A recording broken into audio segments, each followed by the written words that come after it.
Hello friends, welcome to प्रतियोगिता दर्पण। मैं हूं प्रशांत। आज हम बात करने जा रहे हैं सागर संपर्क के बारे में। हाल ही में ministry of ports, shipping and waterways ने सागर संपर्क को इनॉग्रेट किया। आइए डिटेल से समझते हैं क्या है ये सागर संपर्क। सागर संपर्क बेसिकली एक indigenous differential global navigation satellite system है। अब बेसिकली होता क्या है, जो भी ग्लोबल लेवल पे नेविगेशन सैटेलाइट सिस्टम्स हैं उनमें कुछ छोटे मोटे एरर्स आते हैं। आगे हम डिटेल से डिस्कस करेंगे वो एरर्स कितने होते हैं और क्या इश्यूज हैं। तो बेसिकली जो differential global navigation satellite system है यानी कि DGNSS, ये सिस्टम जो जीपीएस या फिर जो भी ग्लोबल नेविगेशन सैटेलाइट सिस्टम्स हैं उनसे जो एरर्स आते हैं उन्हें उनके करेक्शन में यूज किया जाता है। इसे ये एक ग्राउंड बेस्ड सिस्टम होता है बेसिकली। इसको हम कुछ इस तरीके से समझ सकते हैं। सपोज आपका ये शिप है और ये आपके सैटेलाइट्स हैं, तो हर एक सैटेलाइट से एक सर्टेन पोजीशन रिसीव करेगा ये शिप, और यहां पर होगा एक terrestrial based differential global navigation system. अब ये जो नेविगेशन सैटेलाइट सिस्टम होगा ये ग्राउंड बेस्ड होगा और ये भी लगभग सारी सैटेलाइट से पोजीशन रिसीव करेगा, और जो भी करेक्शन होगा that correction will be transferred to the ship. तो बेसिकली ये एक ग्राउंड बेस्ड सिस्टम है जो ग्लोबल नेविगेशन सैटेलाइट सिस्टम है उनमें किसी भी कारण से कोई एरर आता है अगर पोजीशनिंग का, तो उस एरर को करेक्ट करने के लिए इसे यूज किया जाता है। आइए डिटेल से देखते हैं इसके फीचर्स क्या हैं। सबसे पहला फीचर अगर इसकी बात करें तो एनहांस्ड सेफ्टी एनहांस होगी। बेसिकली सेफ्टी एनहांस होने का यहां पर मतलब ये है कि अगर आप सोचिए दो शिप्स कहीं ओपन वाटर्स में है, प्लीज डोंट जज माय ड्राइंग, दो शिप्स यहां पर कहीं ओपन वाटर्स में है एंड इनका जो नेविगेशन सिस्टम है उसमें एक्यूरेसी बहुत ज्यादा नहीं है, और ये जो डिफरेंस आता है ना बेसिकली ये डिफरेंस लगभग 5 से 15 मीटर तक का आ जाता है एक्यूरेसी में। एग्जाम्पल के लिए ऐसे समझिए कि एक कोई पर्टिकुलर शिप यहां पर है, तो अगर लोकेशन यानी कि जीपीएस के थ्रू, एग्जाम्पल के लिए हम समझते हैं जीपीएस के थ्रू अगर आपको दिख रहा है कि वो इस पर्टिकुलर कोऑर्डिनेट पर है, तो ये शिप आसपास 15 मीटर के एरिया में कहीं भी हो सकता है। अगर आपके सिस्टम सैटेलाइट सिस्टम का अगर थोड़ा सा एरर आ रहा है तो आसपास के 15 मीटर के रीजन में कहीं भी हो सकता है। वो जरूरी नहीं है कि वो एग्जैक्टली पिन पॉइंट उसी लोकेशन पे होगा। अब आप सोचिए कि आपका सिस्टम बता रहा है कि ये जो दो शिप्स हैं ये कुछ ऐसे हैं, एंड हम ये मान लेते हैं कि इस वाले पर्टिकुलर शिप के लिए एरर कुछ ज्यादा ही है, लगभग 15 मीटर के लगभग एरर है, और ये अपनी पोजीशन से यहां दिखा रहा है बट ये समथिंग यहां 15 मीटर दूर ट्रैवल कर रहा है, और ये शिप लगभग यहां 15 मीटर दूर ट्रैवल कर रहा है। तो लोकेशन में आप सोचिए 30 मीटर्स का अगर डिफरेंस आ जाता है ओवरऑल, तो काफी बड़ा डिफरेंस है ये पोजीशनिंग का।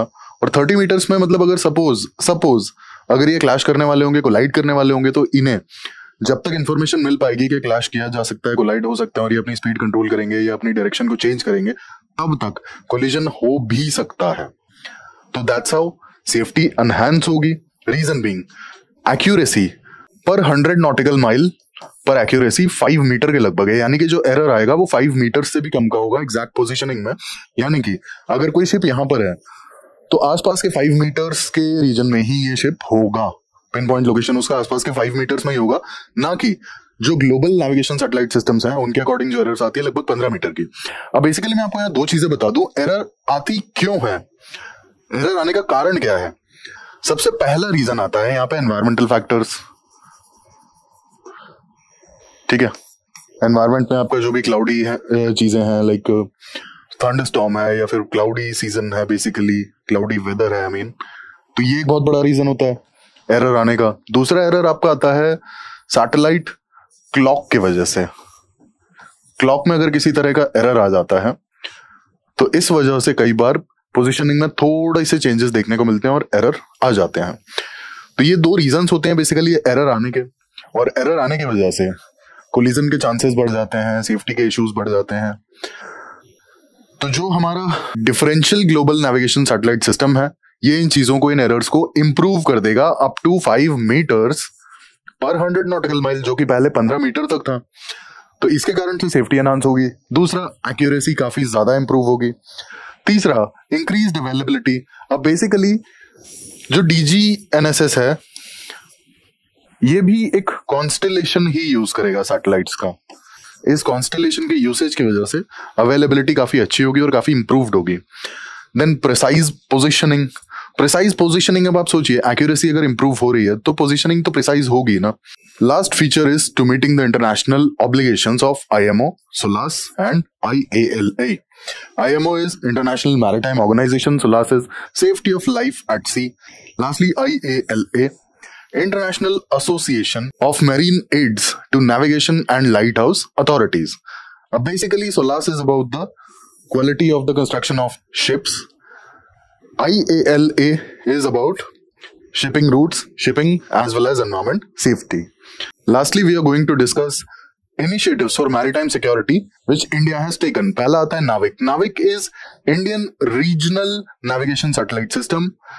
यहाँ पर 7 सैटेलाइट्स का कॉन्स्टेलेशन यूज किया जाता है. It is working in India as well as additionally 1500 kilometre area is also covered. कुछ इस तरीके का कॉन्स्टेलेशन है 7 सैटेलाइट्स का नाविक में भी, and it is a regional navigation system. Secondly, Sagar Vision, security and growth for all in the region. It is basically regarding the security as well as the economic growth of the countries of Indian Ocean region. तीसरा आता है Indian Ocean Naval Symposium. It is basically voluntary initiative for the navies of the littoral states of Indian Ocean region. Lastly, Maritime India Vision. It is regarding the infrastructure as well as economic growth of the Indian Ocean region as well as the neighbors of India.